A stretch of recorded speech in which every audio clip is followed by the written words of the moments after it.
ഇതങ്ങോട്ട് വർത്താനം പറയട്ടെ എന്ന് ഇലക്ഷൻ തുടങ്ങിയിട്ടില്ലുള്ളൂ. ഈ 13,608 കോടി രൂപ അർഹതപ്പെട്ടത് എന്നുള്ളത് കേന്ദ്രം പോലും എഴുതി സമ്മതിച്ചിരിക്കുന്ന തുക.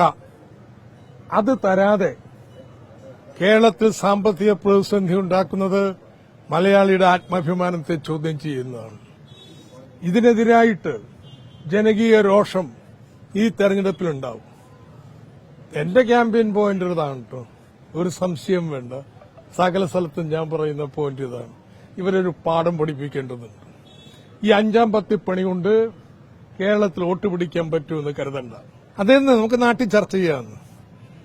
ഈ റോഡ് വേണോ, ആ പാലം വേണോ, അല്ലെങ്കിൽ സ്കൂൾ കെട്ടിടം വേണോ, ഇവിടെ എല്ലാ വീട്ടിലും ഇവിടുത്തെ നമുക്ക് ഇന്റർനെറ്റ് കിട്ടണോ, ഇതൊക്കെ ഒരു 20-25 വർഷം കൊണ്ട് മതി. ആർക്കായി ഇത്ര ധൃതി, നമ്മളങ്ങ് സാധാ പോയാൽ പോരെ എന്നൊക്കെ പറയുന്നവരുണ്ട്. നമുക്ക് ജനങ്ങളോട് ചോദിക്കാം എന്താ വേണ്ടെന്നുള്ളത്. പെൻഷൻ കിട്ടാതെ ഗതികെട്ട പ്രയത്നപ്പെടാൻ നിൽക്കേണ്ടി വന്ന ജോർജ് ഓണക്കൂർ പറഞ്ഞു. അപ്പൊ ആരെയാണ് അദ്ദേഹം ഉദ്ദേശിച്ചത്? 1600 രൂപ കിട്ടുന്നതിലേ 100 രൂപയാണ് UDFന്റെ സംഭാവന.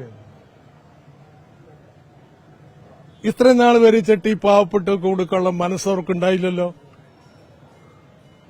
അത് 1600 കൊടുത്തു, മാസം തോറും കൊടുത്തു. അത് പൊളിക്കാൻ വേണ്ടി കൃത്യമായിട്ട് മാസം മാസം പെൻഷൻ നൽകാനുണ്ടാക്കിയ കമ്പനി ആദ്യം തന്നെ പൊളിച്ചു ഈ കേന്ദ്ര സർക്കാർ. അത് കഴിഞ്ഞ് അടുത്തത് ഈ 13,608 കോടി കിട്ടിയിട്ടുണ്ടെങ്കിലേ 6,300 കോടി മതിയല്ലോ ഈ പെൻഷന്റെ മുഴുവൻ കുടിശ്ശിക തീർക്കാൻ. മുഴുവൻ കുടിശ്ശിക കൊടുത്തുകൂടെ? ആരാ തടസ്സം? കേന്ദ്ര സർക്കാർ UDF.